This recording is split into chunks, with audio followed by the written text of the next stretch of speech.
Thank you and good morning to everyone. I hope you all can hear me clearly. If you can, Sanjeev, can you hear me clearly? You can just put a thumbs up. Okay, great. Uh, it's always a pleasure being at this amazing program, which is known as, of course, Shaping Young Minds program, brought to you by IMA in association with the CMA. And it's always been a pleasure interacting with stalwarts and amazing personalities who not only have shaped their lives, but shaping lives of tons and tons of young students across. Uh, and I would just like to say, in our times, either you became an MBA, engineer, doctor, you had very little choice. But today, in today's world, there are 128 alternative careers. Your mind itself will get you started with a lot of innovation and lead you to entrepreneurship. And today with us, we have an amazing personality.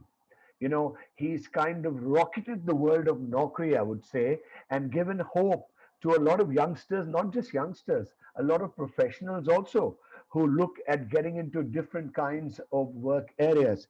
Yes, a warm welcome to Mr. Sanjeev Bikhchandani, who is the founder and vice chairman of Info Edge India Limited, the company that owns Naukri.com. Trust me, Naukri.com needs no introduction, which is India's leading job site. It also owns 99 acres, Jeevansati.com and Shiksha.com. And it's so amazing, providing jobs, providing property, providing your life partner, and also taking you through education. I think Mr. Bikhchandani has just got it absolutely right. In our language, we say roti, kapra, or makan. He's providing Naukri, he's providing makan, he's providing you a life partner, and also in the lines of Shiksha.com, giving you guidance for education. In addition, InfoEdge has also invested in promising internet startups such as Zomato, Policy Bija, Shop Kirana, Ustra, Gramophone, Shipsy, and Printo, among others. Sanjeev schooled at the St. Columbia School in New Delhi. He graduated in economics from St. Stephen's College, Delhi University, and began his career working in advertising with Lintas. After working for 3 years, he did his post graduation from IIM Ahmedabad in 1989 and joined the consumer marketing firm HMM Limited, now GlaxoSmithKline Consumer Healthcare Limited. He quit his job for entrepreneurship 18 months later and co-founded Info Edge. That's when the magic started.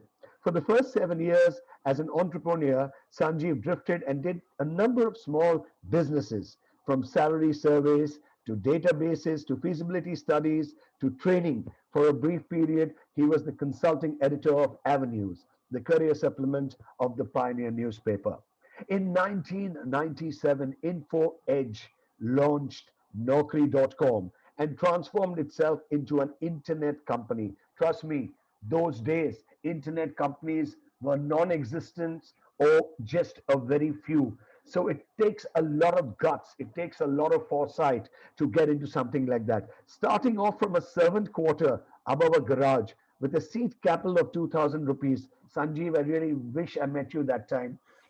I think I could have afforded about 2,000 rupees and we could have partnered ourselves. And who knows where I would have been today. But anyhow, the company grew an attractive investment from leading venture capitalists. It was the first internet company to list on the Indian Stock Exchange. Today, InfoEdge employs over 4,000 people, ladies and gentlemen, and has a market capitalization of over USD 4 billion. Amazing, from 2000 right to 4 billion. Sanjeev, you've got some magic out there, and I'm sure it works wonders all over. Well, Sanjeev is active in various industry forums and is a contributor to the entrepreneurship ecosystem. He has served as the president of the Delhi chapter of TIE.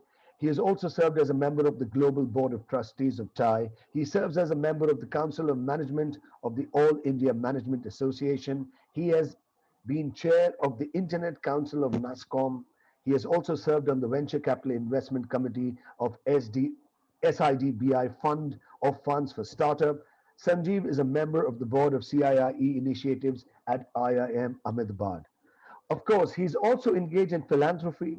He is a founding trustee of Ashoka University, and he's been doing so much. Sanjeev has received several awards and honors. He's received the Ernest Young Entrepreneur of the Year Award in 2008 for business transformation, and a lot more. Trust me, if I carry on reading the awards, it's going to maybe take the entire time of our talk heart to heart, I would say. But yes, recently in 2019, he was honored with the Lifetime Achievement Award in IT given by the Financial Express. And in February 2020, the Ministry of Home Affairs approved Sanjeev's name for the conferment of Padma Shri Award. Mr. Bikhchandani, a warm welcome to you today. Thanks, Jimmy. And you can call me Sanjeev. I think we can be first name terms. Absolutely. Well, you're a rock star in your own right, trust me, and a huge inspiration to a lot of young and youth out there who are studying, and of course, even professionals. And I'm just curious, last 1 year, uh, things went topsy turvy, North Pole became South Pole, South Pole became North Pole. We didn't know what hit us, when, and from March onwards, many of us were locked indoors. Well, some of us were working. We in radio were still broadcasting 24/7 live from the studios. How did it affect you? Were you locked indoors, or were you actually still, shooting your guns and going forward? Well, actually, we in our company were a little paranoid. So when the first videos came out on social media about what's going on in Wuhan, this is around January or maybe December. And then the news filtered through that this could be a global thing, right? Could Yeah, become. Okay, we took one resource from our CSR team and said, look, you do CSR half day, but half day you track this thing, right? absolutely. And then around, I think it was January or February, I forget, uh, when the first publicized case in India of this Came person about. who came on this flight from Milan to Delhi and then went to the Hyatt Hotel in Delhi, went to Noida, went to Mayur Vihar, and went to Agra, uh, creating a trail of infections. When that case was publicized, one of our senior colleagues reached out and said, look, my wife uh, was a cabin crew on that flight, and she's received communication from the airline to quarantine at home. At that time, there were no tests available, right? And so, therefore, I think it's safer for everyone in office if I also quarantine at home. And that's when sort of our antennae went up and said, okay, it's coming close, Right. right? And so we prepared a plan, and I must commend our IT department and all the people involved in the businesses. We prepared a plan to work from home. And 15 days before the government announced lockdown, we moved to work from home. We were probably one of the first organizations in India to work from home. And Okay. we discovered early on that we could work from home. And all the teething problems we did in the next 15 days, we overcame them before the government announced lockdown. So actually, we were quite well prepared for working from home. And we discovered a few things, right? So look, it was really difficult in the first 3 months because Absolutely. the economy was locked down. So Naukri is our biggest business, and companies were not going to hire in times of lockdown when the future is uncertain. So Naukri saw a 44% year-on-year decline in billings in quarter one, which was a crisis for Okay. us. But fortunately, we had enough cash reserves and enough we were still enough margins in the business that we were still profitable. And so we did not have to either ask anyone to go, and we did not also have to cut any salaries.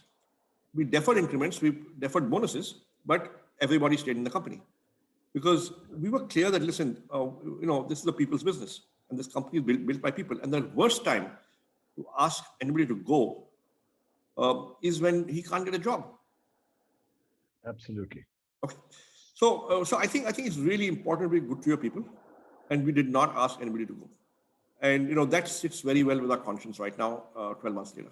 Amazing. The first point, getting across, be good with the people you're working with or employing, because if you take care of your team, trust me, they take care of the entire Absolutely. institution in their own way. And I'm just curious, Sanjeev, during these, lockdown period, did you rediscover yourself?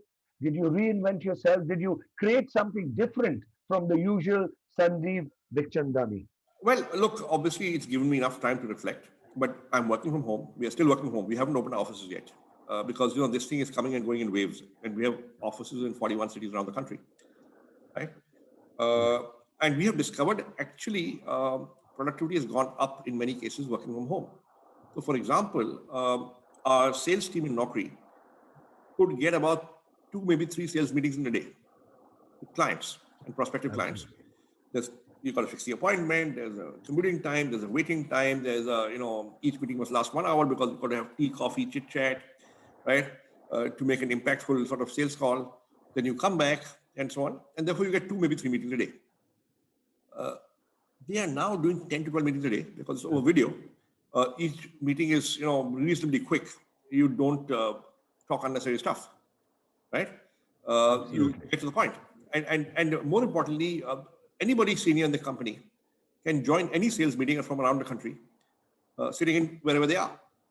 So now, instead of a frontline sales exec going alone, you can carry any senior manager with him on video.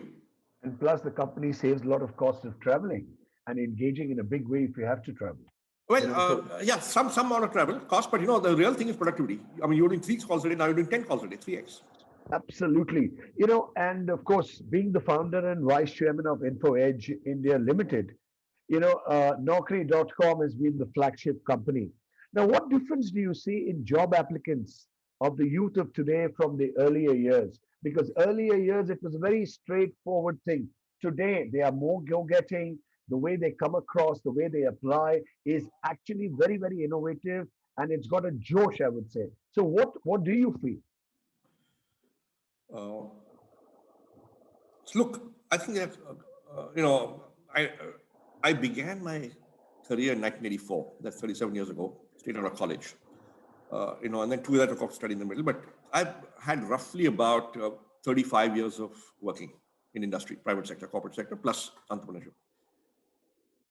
I think when I look at my CV or the CVs of my contemporaries and their career records, and I look at young people today, I think for the young people don't crave the kind of security and stability that an earlier generation did. They're quite happy to switch 3 or 4 or 5 jobs in the first 2, 3 years of their career while they're finding themselves. I call this phenomenon snacking on jobs. People snack on jobs in the first 2, 3, 4 years of their career till they figure things out. They are, it's learning by doing. In Absolutely. 1984, I was really happy to get one job, any job, and I stuck there, right? Because there weren't so many jobs and there weren't so many options, right? Absolutely. I also think that people are more confident, they are more secure, they are more outspoken, they are more ambitious, they are more gutsy. And in many, many ways, perhaps they are smarter than people of an earlier generation. And that's great because that's how society progresses. The next generation has to be smarter than the earlier generation and better than the earlier generation. But Sanjeev, the next generation is definitely smart, go-getting. They do a hell of a good job. But don't you think so? They are very eager to rush up the ladder at a very high speed. Like, when you talk to someone and where do you see the person when you ask the person? They say within 1 year's time, I want to become the president of the company or I want to reach a vice president post. Don't you think there's a big rush to it in today's world because the world is, going at very high speed? So, Jimmy, you run a FM radio station. Right. I have not heard your station in Calcutta, but I presume you play music, right? Absolutely. Music. And in fact, let me tell you one thing is we are the only 24/7 live station in the country. And from the 8th of June, because of the pandemic, we are also streaming 24 live on Facebook Live. Excellent, excellent. So you play English music? We play English music towards weekend. Okay. So, there's a song by Billy Joel Absolutely. called Vienna. Absolutely. Yes, it's a beautiful song. Okay. So I've listened to that maybe 10,000 times in my life. And I tell every young person to listen to the song and understand the words, right? And if you remember the lyrics, slow down, you crazy child. Absolutely. You're so ambitious or a juvenile, You right? know the words by heart, Sanjeev. You Yes, know the yes, words yes. by heart. So look, it's something they'll figure out on their own. It's like my parents would tell me that, listen, why are you in so much of a hurry? right? And I would say, I would sort of ignore it. I would be polite and say yes, yes, but I would, eventually do my Right. own thing, right? And I found my way. I think, yes, youngsters are in a hurry, but hopefully they will find the way. You know what, Sanjeev? You know what? I'm going to play this song for you one day on radio, and I'm going to send you a message. You must hook on to Facebook Live and hear it I will do that. because it's going to be a dedication for you. And talking about the rush and talking about careers, what are the three most crucial values that you feel students should imbibe to become leaders of tomorrow? Those qualities which make them go up the ladder, not only up the ladder in terms of positioning and monies, but also leaders of tomorrow. Look, I think the fundamental traits required, the fundamental values required have not changed. Okay. First of all, you got to be great with working with people. And great with working with people does not mean you're a leader. In the beginning, you'll be a follower. In the You beginning, need to you'll be be a people's person, as we a say. people's person. Now, to be a people's person, you have to have a lot of humility. You have to respect the other person. So, I can see a lot of MBA students there in the audience. In my MBA program, when I was there in my MBA program from 87 to 89, I completed my MBA. We had, I know a few things, a few memories stand out. One memory I have is of an eminent professor in class say one line in the middle of a class, right, when he was giving us a lecture. Uh, First, seek to understand, only then try to be understood. Brilliant. Now, when you think about this, it's got a very deep, profound meaning and huge implications for the way you conduct yourself. Do you have an inquiring mind? Do you respect the other person? Will you listen to him before you speak? Will you try and understand his point of view? Right? If you do all these things, you'll hopefully become a better people's person. Absolutely. Absolutely. Right? So first trait is become a good people's person. The second trait is very old-fashioned, but there's no getting away from it. You've got to work really hard. Nothing comes without hard work. No big achievement comes without hard work. Right? Absolutely. You don't get stuff given to you on a platter in life. मेहनत करनी पड़ती है. You will have to work hard. Absolutely. And in the current scenario, it's much, much, much, much, much more. And the third thing relates to the point, again, it's old-fashioned. It relates to the point you raised about people being in too much of a hurry. I said the greatest quality of any successful person or most successful person is persistence and practice. Right? You look at any great company, it was the result of a lifetime's effort of a few people. They spend their lives doing it. Look at Microsoft. Bill Gates and his colleagues spend their lives doing it. Look at Google, 1998 founding, 23 years later, 24 years later, the founders are still there, still doing it. Facebook, 16 years later, still doing it. Right? You look at any great achievement by anybody in any other sphere of life. Right? Mahatma Gandhi came back to India in 1915. It took him 32 years to lead the independence movement, and only then independence achieved. Or you look at in religion. Take a look at the life of Jesus. It was the years he spent in the Sea of Galilee that shaped him, which enabled him to make the kind of impact that he did later on in life. Look at Lord Ram. 14 years vanvas in the forest. Only then was he triumphant. But Sanjeev, here I'd like to put one point forward, which we had just spoken, before. You said right in the initial stage, most of the youth like to snack on, jump from one job to the other. Some way or another, the consistency, in the first couple of years of career goes a little haywire. What do you have to say to that?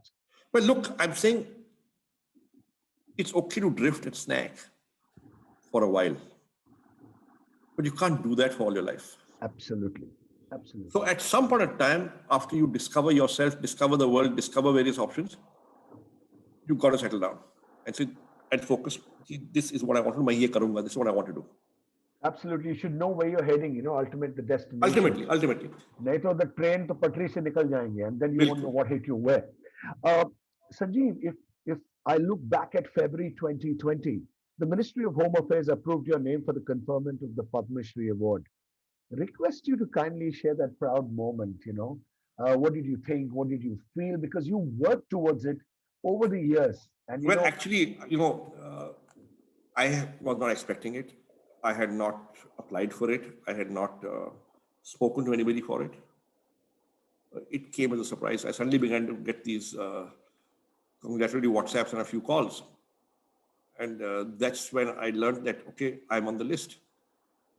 Right? So I was obviously very, very pleasantly surprised.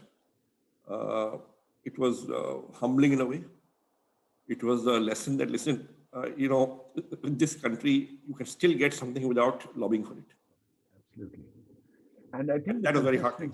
The consistency, the way you move things forward, as you rightly said, you were there and you were always there, building up consistently and positively, because in today's world, I think it's more of an attitude area. You try to blow the trumpet when you get something, but the humbleness of yours, I think humility, I think that's one of the biggest traits as one moves up the ladder and one moves about, to the final stage of achieving a huge success. So, this is something I would tell young people to be very, very conscious of, especially as you get more and more successful. Right? How you treat people, others, is really important. It's important to be humble. It's important to be polite and respectful with others. I mean, that's how people will want to work with you. And that's how you build a good team, when you are in a position where you need to build a good team. Absolutely. You are in a leadership position. And they say one critical angle is the person's attitude. Down to earth, humble, easily accessible, having a patient here to listen, and of course, be the guiding light also. And I think rightly you said, the most of the humblest people have been the most of the successful people, if you actually go to see in terms of businesses or entrepreneurship. You have been closely associated with a lot of industry associations. How do you think industry associations can contribute to the society? They are doing a lot, but how can we take it one step further? Because ultimately, it is the people coming together in industry who give a guiding light and a way forward. So look, I mean, different industry associations have got different sort of mandates and goals.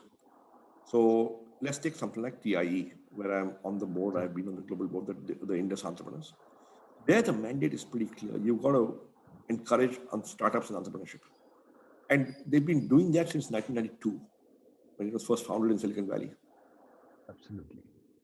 Right? And I think in Delhi, where I live, in Calcutta, where you live, right? In Bombay, in Bangalore, I mean, there are various chapters of TIE. Absolutely. Right? Which are doing that. Okay, now, one is the mission is encouraging startups. Two is startups are really important in the country.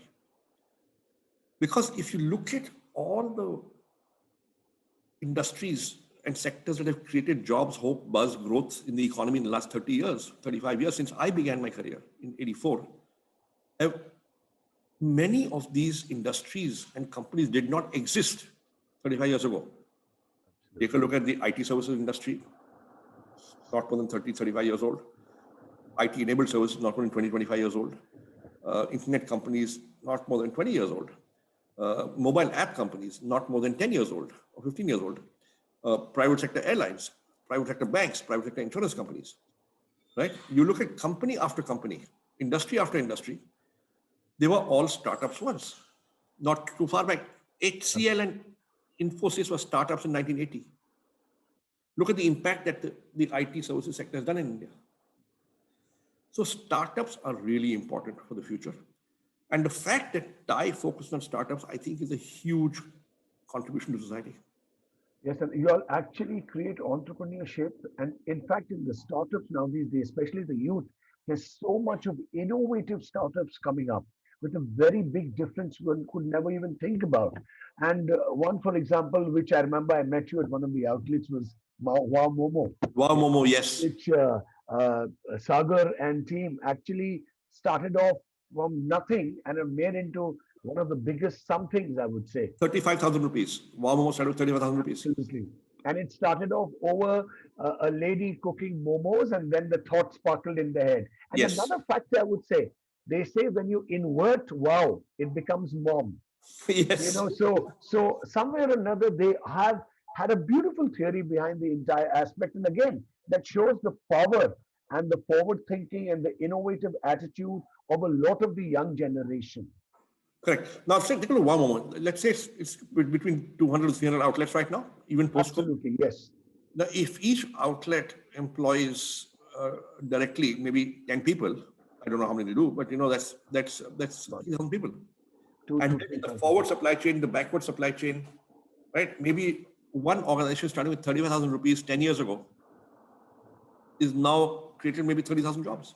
Absolutely. And I would like to tell you one thing, like you said, during the pandemic, they ensured that everybody was paid and no jobs were lost. You know, though they were a startup, they were young and they were worried, but ultimately, somewhere or another, they were connecting. They innovated, they started home deliveries in a quick succession. They thought of alternative kind of business within Wamomos to make it stand out, and they actually achieved to a large extent. That's correct. Totally correct. And you've had an illustrious career. I would say you've been amazingly go-getting, hard-hitting. I'm sure somewhere or another, you have a role model. And I'm just curious, who is that role model and why? So listen, I don't have any one role model. You Okay. learn different things from different people. I've always had people to learn from. Uh, Often they have been older to me, but now as I get older, often they're younger to me, right? But when I was young, I began my job, my career in 1984. I was 21, and I was in Lintas, and in first in Delhi and in Bombay. I think I was very fortunate that there were so many really talented and smart people there, whom I could learn from just in conversations, just in meetings, just by observing them, just by working with them. Whether it is getting personally organized, whether it is my work ethic, whether it is thinking strategically, whether it is being good with people, whether it is being clear about goals and priorities, whether it is about the importance of really working hard. So, I believe that just as a child learns the most in the first 3 or 4 years of his or her life, a baby, right? Absolutely. I believe a working professional learns the most in the first 3 or 4 years of his or her working life and career, And right? it's basically, I think the learning comes from looking around, understanding, observing people, Exactly. and imbibing the good qualities which can help them to grow.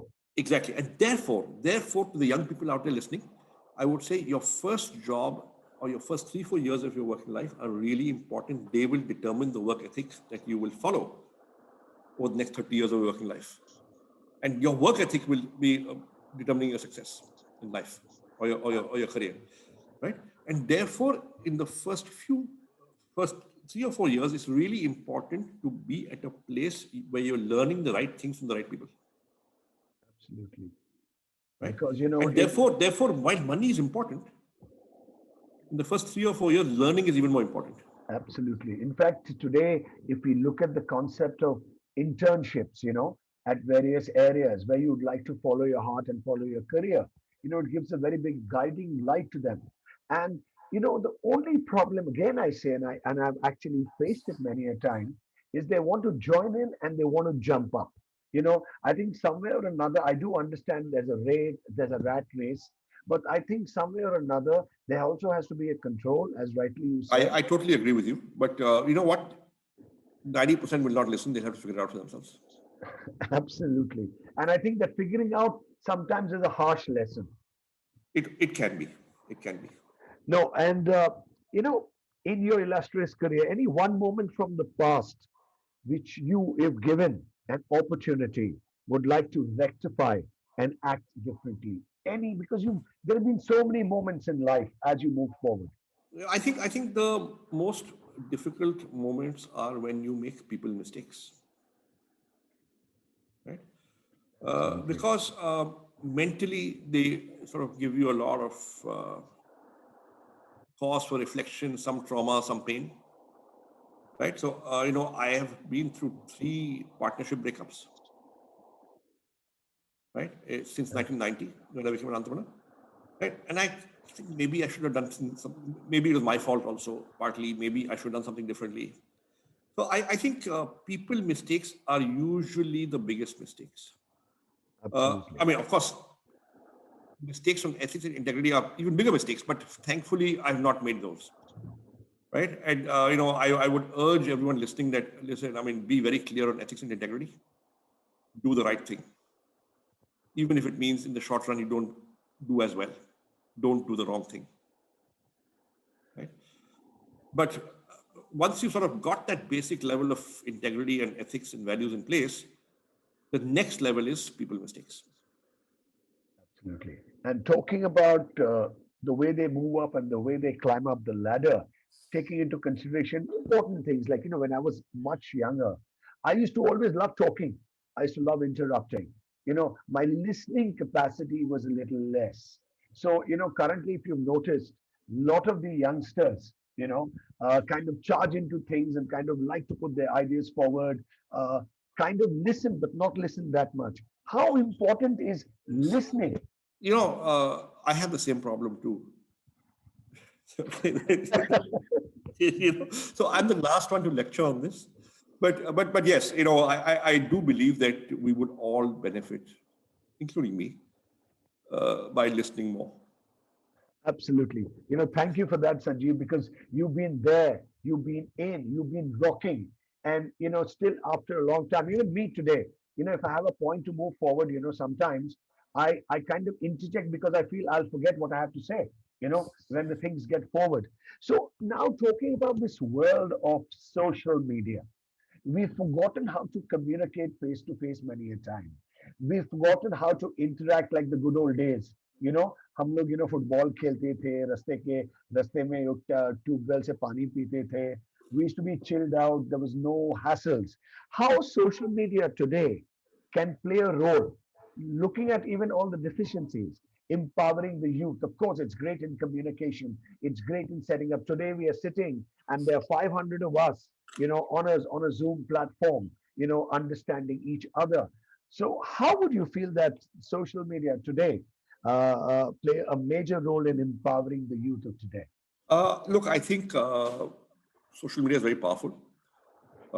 There's some very good things about it, but I fear it is reducing real people to people contact as well. So, for example, and I'm Ahmedabad, right, where I studied, right? Uh, we used to be hanging out with each other all the time, Absolutely. okay, till 3 a.m. Then came this, LAN, this wide area network where you had a 2 Gbps pipe running into every room with computers in every room. Then people began to interact on computers, right? And they would meet less often. So partying together meant that one guy would put a movie on his hard drive and 40 guys would watch it at the same time and then comment on the side. And that was socializing, right? We used to do adda. We used to have a cup of tea, an omelette, till 3 in the morning, Absolutely. midnight snack, midnight feast, discuss this case study across the table, right? And now it's gone beyond that because now there's a handheld device with everybody, okay? And you've got your WhatsApp and you've got your whatever. Uh, Absolutely. so, so there is serious conversation going on at IMA that the physical architecture has got obsolete because people don't need meeting spaces anymore because they don't meet. And I don't think that's so healthy. So the plus and the minuses need to be, kind of coming together, because I've seen people sitting in the same room, sitting in the office, 10 feet away, no communication in terms of words or face to face. It's all on WhatsApp. though Yep, they're sitting 10 feet away, basically. that So, is correct. yes, it's got a big role to play. But I think somewhere or another, student should realize there's something called life. There's something called meeting up.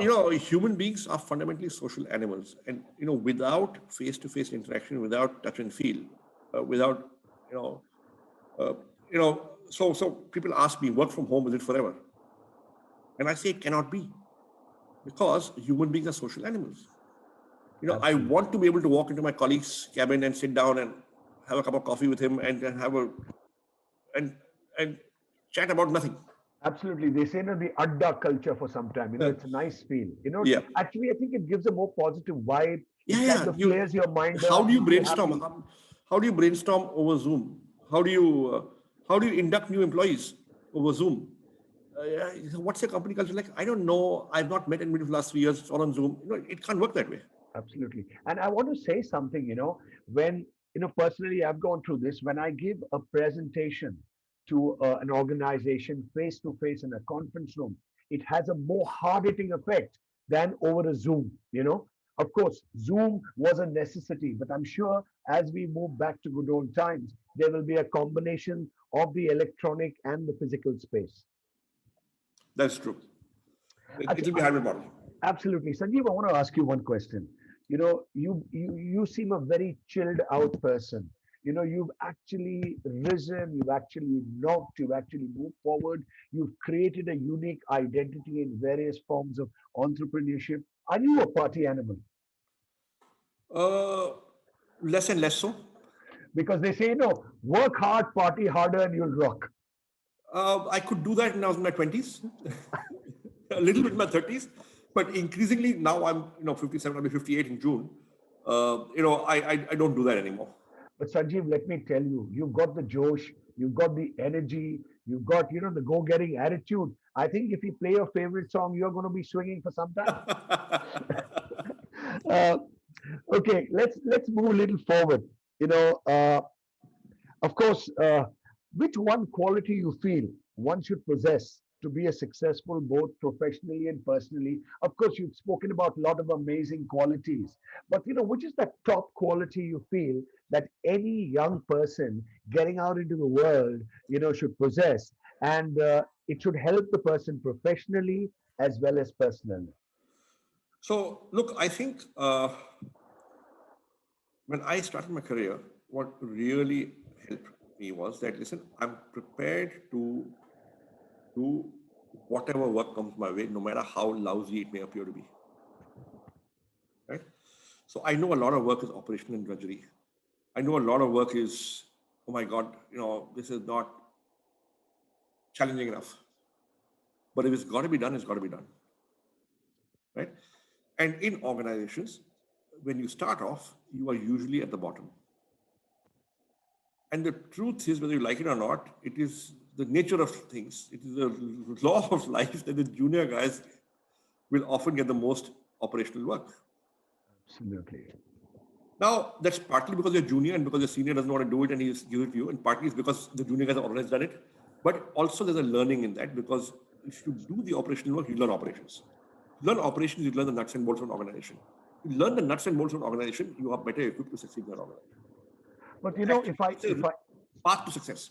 if I look at the youth, a lot of them, like I'm just saying, today, if someone's passed out from a management institute and joins an organization, just starting off, many of them feel, yeah, I mean, why should I do that? It's not my kind of job. I'm a management student. I should be doing something else. And about a lot of them think like that. Yeah. So now the thing is, people ask me often, young people ask me, so what should I do in my first job if I want to be an entrepreneur? Right? And I was once on a panel with a friend called Sanjeev Agarwal, who set up Daksh and then Helion Venture Fund. I mean, pretty good guy, smart guy, right? Good friend of mine. And he gave a very, very good answer. He said, son, in your first job, you should either be making something or selling something. All this consulting, investment banking, strategy, वो सब ठीक है, but that doesn't prepare you for entrepreneurship. Absolutely. Actually, कुछ बनाओ या कुछ बेचो. या कुछ बनाओ कुछ बेचो, इन दो चीजें करो. And you know, actually, that Because gives a learning entrepreneur को ये दो चीजें experience. करनी पड़ती है. No, absolutely. I think that's what it is all about. You know, you have created something, and whether it be a service, whether it be a physical attribute, you're selling it. You know, and how you sell it makes you an entrepreneur. I think that's the basic learning. You know, that time when you look at absolute degrees and look at, you know, education skills to the highest level, you know, they do come in place. But then I think that individuality works wonders if people are very clear कि यार करना है और करूंगा. Because many people say, no, this is not my kind of job, you know, that way, you know. And you Yep. rightly said, you know, start off from the base, learn the hard way. You know, I'll give you a small example. When I started DJing in 1983, there was no high-tech equipment, no one to teach us. I started with 6 audio cassettes, 2 tape decks, and an amplifier. You know, and I really appreciate it. I learned the hard way because today, if there's chaos with the best of high-tech equipment, I know I can handle it with 7 to 10,000 people on the dance floor. Not just that, not just that. The point is that you imbibe a work ethic that there is no labor that is beneath your dignity. No, absolutely. I today, Which basically means that अगर आपको खुद दोबारा करना पड़े ना, करो. आज से, you will do it. Absolutely. And I just like to state one thing. I had a station, but in case I do a show and I walk into the studios, and if I see there's little dirt here or there's something fallen, I don't call the housekeeping. I clean the studio myself because I'm there at that time, and I shouldn't think it's below my dignity. You know, hey, क्यों मैं studio साफ करूं? You know, so I think humility, down to earth, you know, is a very, very important point everyone should realize. You know, very, very important point. Sanjeev, uh, any incident would you like to share which has been a turning point in your career? You know, जैसे होता है ना कभी कभी कुछ चलता नहीं है and suddenly something happens which kind of takes off and you know you just jump all the way from one pole to the other pole.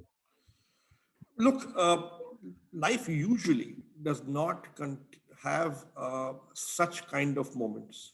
There may be a eureka moment where you got a realization, but it takes perhaps weeks, months, and years, perhaps, to act on it and actually have an outcome, right?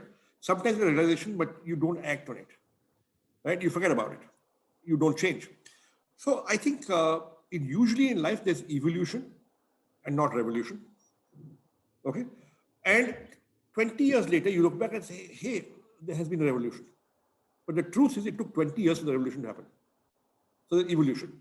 So whether you look at where the idea of Naukri came from, whether you look at when we launched Naukri, so the idea of Naukri, let me tell you the root of Naukri. So in 1989-90, I was working in my last corporate job. Okay, I was working in a company that was then called HMM, now is called GlaxoSmithKline Consumer, and I was in marketing, and I was handling a brand called Horlicks, which is very popular in Calcutta. You know, every mother gives it to her children. Sir पीना है नहीं तो बाप रे हालत खराब हो जाता है मम्मी का हालत. Yes. So I'm sorry, I was partly responsible, you know. If those were But you trust me, you did a very good job because it's that, you know, in thing, you know, either you do it or God help you, that kind of stuff. Yeah. Okay. So now, so it was a Horlicks company, and there were other brands. There was Boost, there was Brylcreem, there was Eno, there is Marmite, and we were the brand management team. There were 7, 8 of us who were in the marketing team. We would sit in an open hall, right? And I could therefore observe my colleagues, right? Because hall was open.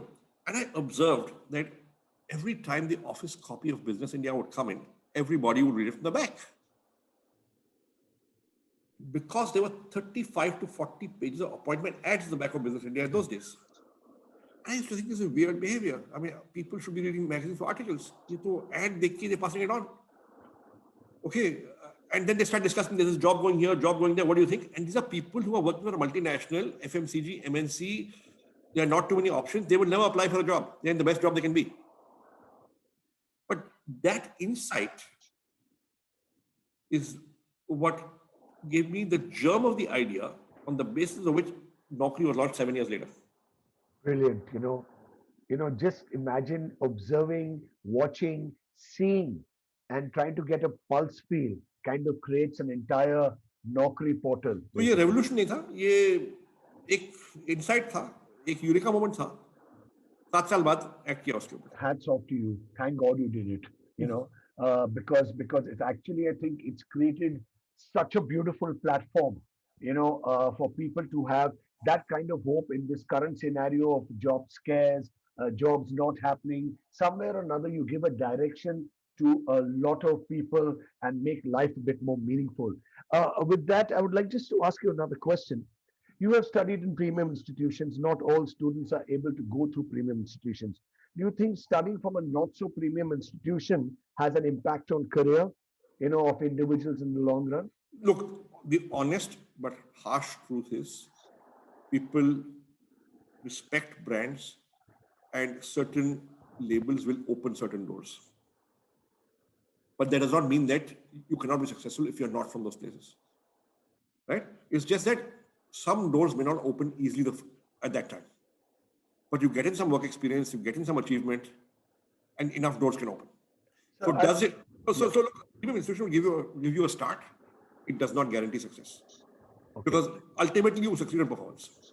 If you look at Google and Microsoft, their areas, they take people even without degrees.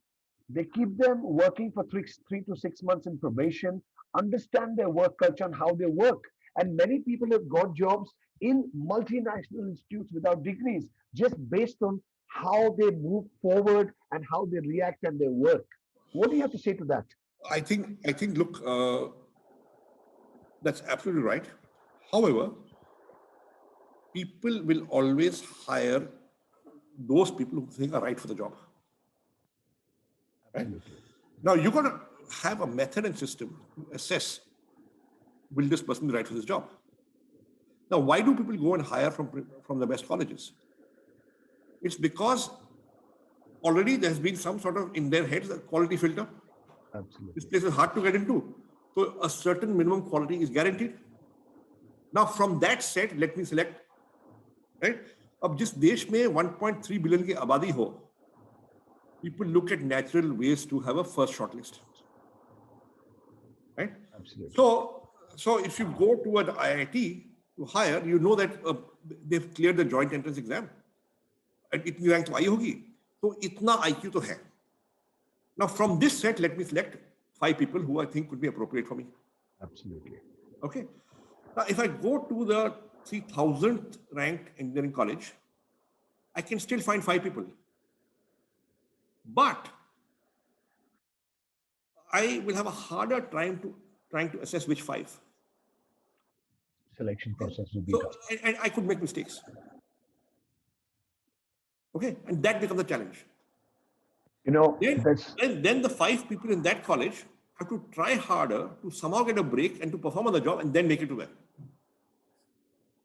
So that is, unfortunately, that is the truth. In a country, in a society where there are more people than their jobs. Absolutely. It's like a rat race, and wow, it's a charge for it. And in fact, just hope that with the kind of youth and the kind of positivity and the kind of go-getting attitude, and with a lot of people diversifying into entrepreneurship, startups, I think, India is looking at a bright, bright future. But before we get on to a couple of questions asked, I would like you to give a message to everybody watching us, hearing us right now on Zoom, also on the live feed of Facebook, YouTube, and Twitter. What would you like to tell them? Because, we study, we do so much in life. Why? To build a career, to settle down, to earn well, and to live life the way we would have liked to live it. So what message, Sanjeev, would you like to give to everybody out there? So I think it's a message that I have said before on this program, on the session. It's basically, look, nothing great is achieved without hard work, without commitment, without giving it enough time. Patience. It will take a few years to achieve. Okay, so be prepared for that. Sanjeev, thank you so much. But there are a couple of questions, just a couple of them. I've been asking. One question was, can you be humble and polite at the same time? Absolutely. The two go together. If you are humble, you will be polite. Great. One shot, it came across well, and I really appreciate that. Another question. Please share some of your failures and strategies used to change risk into opportunity. You can share anything which comes in your mind See, shortly, please. I'll tell you. I'll tell you. If you are frugal, so we were very frugal. Like to believe we are still frugal, right? If you're frugal, which means आपने खर्चे कम रखे हैं, right? So when we started our business, we were doing very little revenue, but because the costs were so low, they still came in below the revenue, and therefore we were profitable. Now, we were doing 6 lakhs a year revenue, but our cost was 3 lakhs a year. Now, if you're doing 9 lakhs a year, kharcha, 6 lakh revenue, we were failures. At 3 lakhs, we were successes. So the first strategy to reduce risk of failure is to be frugal.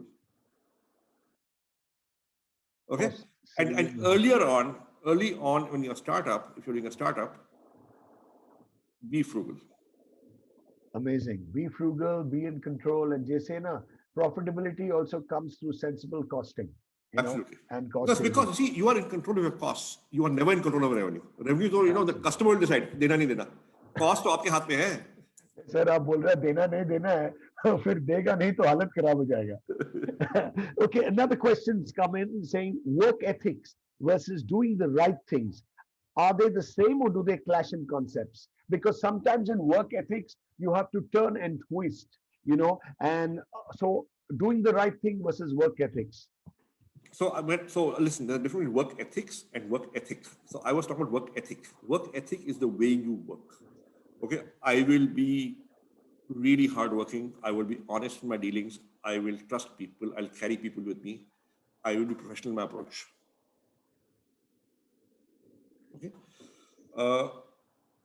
Doing the right thing, I mean, sometimes it's harder, but in the long run, it stands you in good stead. Absolutely. And they say, the drops coming together can make a large ocean.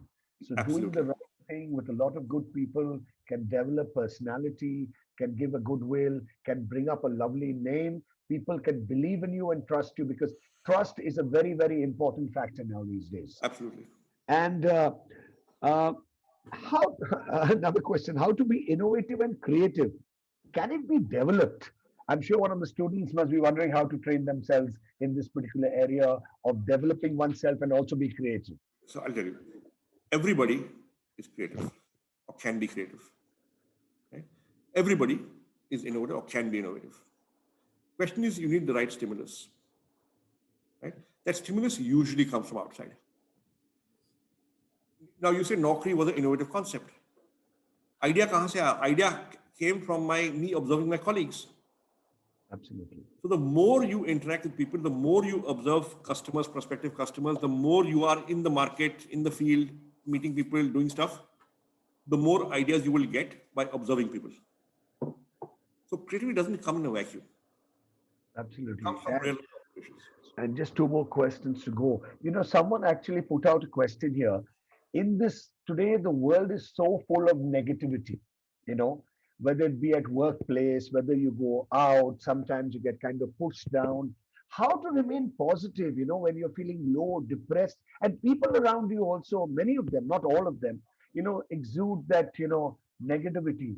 So how does one be positive in today's world, in these times? By applying yourself to work rather than thinking about what others are saying.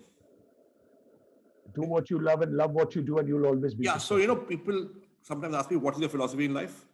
And I say philosophy is a very big word. I don't know what it means, but I'll tell you what I think works. Right? You take action, you achieve a positive outcome. Because the positive outcome, it improves your self-esteem. Because it improves self-esteem, you feel a sense of achievement, you do more of it. And it's a cycle. But it starts off by taking action. And hopefully positive action, right? So ultimately, do something. Kuch kaam karo. Keep yourself occupied with what you love to do, and you can actually do it. The last question, which is very, very important from the youth of today. These are tough times and these are crucial times. And the youth are always moving fast, go-getting, they're rushing into things. how to keep patience in these crucial times, which very few of us can actually do.